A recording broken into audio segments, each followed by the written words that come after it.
Hey guys, let's finish up where we left off. So we were in the middle of chapter 14, and John's dad, I don't know why I keep calling him Jack. John's dad was basically telling his son about the lessons that he learned from his parents, and that he really wanted a car, but his parents just would not give him a car, even though his dad owned the car lot. And we're gonna see where he's leading up to with this whole story. Maybe I think that he's going to explain to John, Jack again. He's gonna explain to John why he's so upset about the whole gum situation. Okay, so let's see what happens. Jack had been watching his dad's face as he told the story. He had that same feeling he got from one of those trick puzzles, the kind where you stare and a picture suddenly appears. He was just beginning to see a new image. Jack and his dad sat quietly. That's why I call him Jack, because his name is Jack. Jack and his dad sat quietly. The traffic kept whizzing by, and 2 or 3 couples were walking around the lot looking at the used cars. The salespeople circled like eagles. Then the traffic slowed to a crawl, and a guy driving a big blue Oldsmobile leaned in on his horn right next to the pickup. Both Jack and John jumped in their seats, and then they laughed nervously. John put the truck in neutral and reached for the ignition. As he started the engine, he turned to look at Jack. Just so you know it for good and sure, I don't expect you'll ever be a janitor, Jackie. My life is my life, and yours is yours. I'm just glad that we get to run side by side for a few years. That's all. Checking the rearview mirror, he said, now we'd better shoot on home or your mom will start calling the hospitals. The green pickup bucked a little in first gear as John Rankin edged out onto the stream of traffic on South Grand Boulevard. At the next corner, he swung a right onto Oak Street and headed north. During that short drive home, Jack realized 2 things. He didn't know much about his dad, hardly anything, and he definitely wanted to know more. Chapter 15, Discoveries. As he hauled his gum-busting equipment around the high school, it began to dawn on Jack just how huge the place was. It was like 4 of his old elementary schools stacked up one on top of the other. 4 times more floor space, 4 times as many classrooms and waste baskets and pencil sharpeners, 4 times as many lights and light switches and radiators, 4 times as many restrooms and sinks, not to mention the gyms and the locker room and the industrial art shops and all the rest of it. And it all worked. It was more than 75 years old, and everything worked every day. Jack tried to imagine what it would be like to be responsible for keeping the whole place going and quickly gave up. It was almost too much to think about. It took Jack 2 more scraping sessions to get the library gum-free. The last 4 tables were the worst, and by the time he was done with all the chairs, the 3-gallon bucket tucked behind the door in the supply closet was nearly full of gum. The loaded bucket weighed about 20 pounds, and it gave off a sickening combination of odd gummy smells. Jack kept his gum bucket covered with a cloth to keep the odor from filling the supply closet. Looking at his pile of trophies, Jack thought, I wonder if I've invented a new category for the Guinness Book of World Records. Greatest quantity of gum ever removed from school property during 4 hours. Both Wednesday and Thursday, Jack had wanted to stay late like he had on Tuesday. He discovered he was actually looking forward to another ride home with his dad. It seemed like there was never enough time to talk to him at home. Dad was always tired or spending time with Mom, and there was Lois, the world's biggest pest.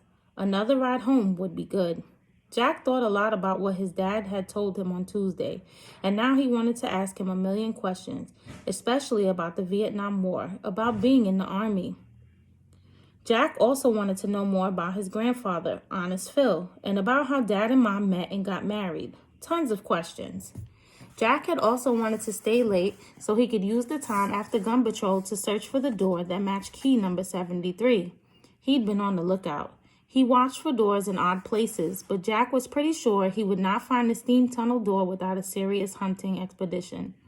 Still, as much as he wanted to stay on Wednesday and Thursday, he went right home because he had too much work. He had to do a big social studies project about the 13 original colonies, and he had to prepare the oral report on the Indian in the cupboard. The project and the book report were both due on Monday, another conspiracy hatched by evil teachers to overwork him. Jack sometimes he wished he could put things off to the last minute, but he wasn't glued together that way. He had to start an assignment at the moment it was given and work steadily until it was out of the way. It was like he couldn't help it. He had to get things done on time. He had to be places on time. Wednesday and Thursday, right after gun patrol. Friday morning, there was a light dusting of snow over Huntington. Jack listened to the morning newscast, and a woman reported that there had been a full 3 inches in Minneapolis overnight, and that it looked like it was going to be a snowy fall in winter. As if that were news in Minnesota. Jack loved snow, and the more the better. But walking into the old high school, Jack noticed what the snow and the salt and sand were doing to the floors. Instantly, Jack thought of his dad. He realized that his dad probably hated to see the first snow. The long, cold Minnesota winter must mean a lot of extra work for him. Mrs. Lampert wasn't in the room when the bell rang at the start of Friday's math class, and Jack wished she were here. Kirk Dorfman had not taken any more cheap shots at him, but that was just because he hadn't had the opportunity. In the hallway, Kirk and Luke laid off because they were afraid of what Pete might do. Math class was the only other time Jack saw them, and Mrs. Lampert had kept a sharp lookout for trouble. Jerk had been moved away 2 rows from Jack and the distant help. The problem was that Luke Cairnes sat between them, making sure that Kirk was watching. Luke pulled a piece of pink gum out of his mouth and made a big show of sticking it to the underside of his desk. Then he said, "Hey, Kirk, do you think I should get old John to clean this off? Or should we ask Ackerberry to have young Jackie do it?" Kirk gave a little sneer and said, "What's the difference? If you've seen one janitor, you've seen them all." Jack ignored both of them. They were idiots, completely clueless, pathetic. Jack found it remarkable, but he wasn't even tempted to trade words with them, much less trade punches. It was like he had moved into a whole different world and they were still stuck somewhere else trying to reach him. But Luke wasn't done. He felt like he needed to impress Kirk today, and he thought Jack was ignoring him out of fear. Big mistake. Luke reached across the aisle and flicked Jack's ear. "What's the matter, Jackie? Didn't you hear me? Or are you just acting stuck up?" Jack didn't lose his temper, but he did respond. Glancing quickly toward the back door to be sure Mrs. Lampert was still absent, he swung left to face Luke, his legs out in the aisle. But before Luke could even flinch, Jack stuck his right foot under Luke's long leg just behind the knee and lifted the leg straight up. No violence, just a little muscle. Luke pulled his leg away, and Jack didn't try to stop him. Jack had accomplished his mission because as Luke jerked his leg away, he banged it against the bottom of his desk and jammed it right into his own gob of fresh, sticky gum. As Jack swung around to face front again, Miss Lampert walked in the classroom door. Striding down to the front of the room, she said, "Quiet down, everyone. I know how you all hate to even miss a little bit of your precious math class, so please get your homework out." Then Mrs. Lampert noticed Luke trying to deal with the pink blob that was smeared onto the right leg of his new Abercrombie corduroys. Turning around, she pulled the tissue from the box on her desk. "Here, Luke, just cover it up for now so it doesn't get stuck anywhere else. I've told you never to bring gum into my classroom, haven't I? That is one of the reasons why." With a perfectly straight face, Jack said, "Hey, Luke, there's this stuff that'll take the mess right out. Stop down in the janitor's shop sometime, and I'll show you what to do." Mrs. Lampert smiled and said, "That's nice of you, Jack." And Jack said, "Oh, it's nothing. All in a day's work." Chapter 16, Behind the Curtain. After school, Jack was surprised to find Mr. Ackerberry waiting for him in the workshop. His first thought that Luke Carnes had ratted, and now he would have a whole bunch of new trouble. Mr. Ackerberry said, "Hello, Jack. I wanted you to know that I've been checking up on you. I got a good report from Mrs. Stokely. She says you're a hard worker, and I'm glad to hear it." Jack nodded and tried to look pleasant. Mr. Ackerberry's compliment was sort of like having the jailer praise you for being a wonderful little prisoner. Mr. Ackerberry went on, "I also came down here to find John. I feel pretty stupid not realizing right away that you were his son. I worked with him on our move all summer long. We'd come up against a problem, and he'd figure out a way to solve it every time. He certainly has this building in great shape. A big place this old doesn't keep working all by itself, that's for sure. Jack didn't know what to say, so he just nodded and said, yeah. Mr. Ackerberry was used to having kids feel uncomfortable when he talked to them. It was usually what he wanted. But he'd snooped around and he had learned that Jack Rankin was a pretty good kid. Good student, honest, and rarely in trouble. Every teacher Mr. Ackerberry had approached seemed quite surprised about the incident in music class. So Mr. Ackerberry was trying to give their relationship a friendlier tone. He asked, "Where are you working today?" Jack said, "I have to start in the auditorium." And to himself, Jack added, "Thanks to you and your slave labor program." Mr. Ackerberry nodded, his eyebrows lifting. "Another big job. Well, I won't keep you. I'm going to wait here another few minutes to see if I can catch your dad. And Jack, what with the 3-day weekend coming up and all, if you want to cut out today at 3 instead of 3:30, that'll be okay." Yeah, thanks. Pretty chintzy gift, but it was better than nothing. Jack left the workshop with the new impression of Mr. Ackerberry. The guy seemed almost human. Mr. Ackerberry was the second person who had said that cleaning gum in the auditorium would be a big job. When Jack told Lou where he would be working, Lou whistled and then said, "Well, nobody's going to accuse your daddy of giving you special treatment, that's for sure." So it would be a big job. So what? The bigger the better. He was Jack, the fearless one, the climber of towers, the keeper of keys. Ready to do battle, Jack pulled open the center door at the back of the auditorium. His heart sank. He stood there, one medium-sized boy armed with a red bucket and a putty knife. 875 folding seats stared at him in silent defiance. The place was vast. The floor sloped sharply downward toward a wide stage. The dusty gold curtain was 2/3 open, and the area backstage was completely dark. The pale green walls needed fresh paint. High windows along the east wall let in the gloomy afternoon light. It looked to Jack like more snow was on the way. The theater-style seats swung in a graceful arc, with an aisle on the east and the west, and one up the center.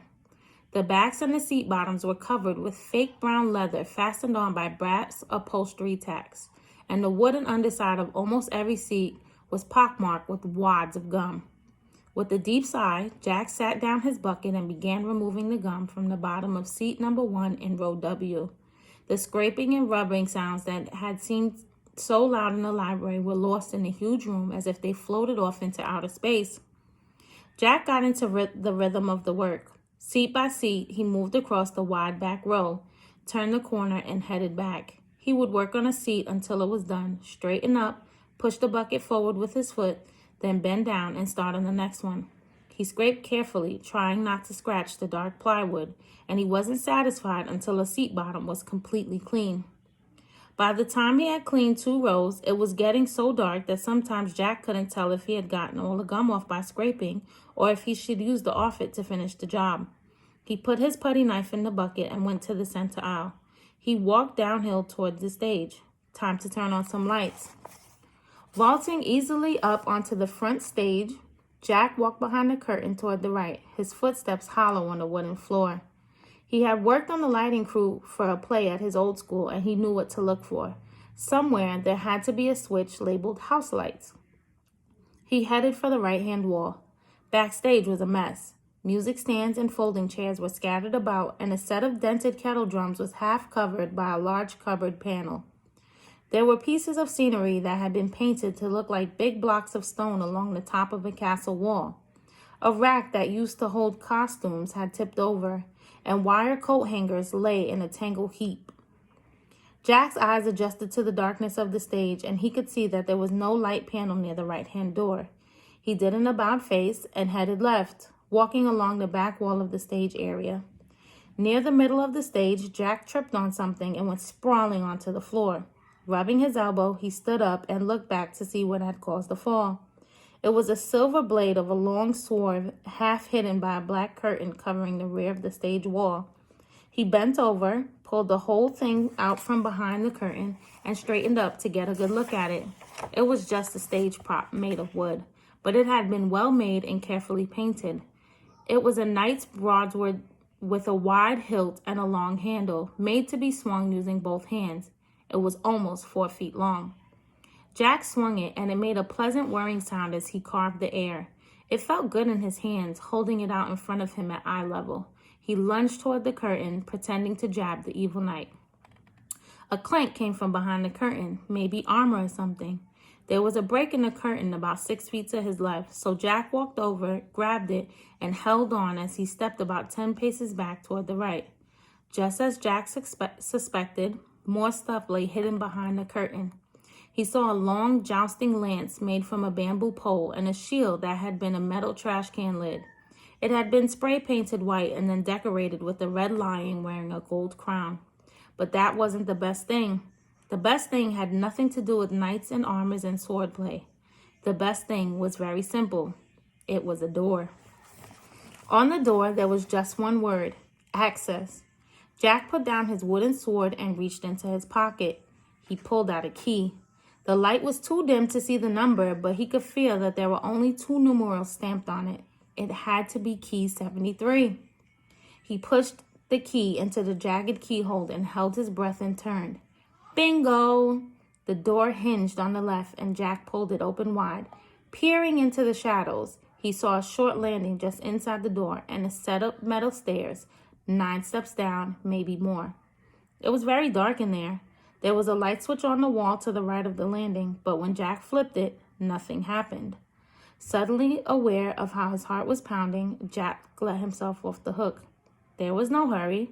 Now that the door was found, he could take his time, gather some equipment, do a proper exploration. No need to go rushing down into that place. So he started to shut the door.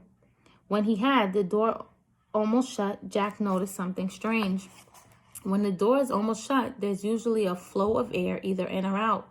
The flow of air hitting Jack in the face was coming out of the tunnel. Nothing strange about that.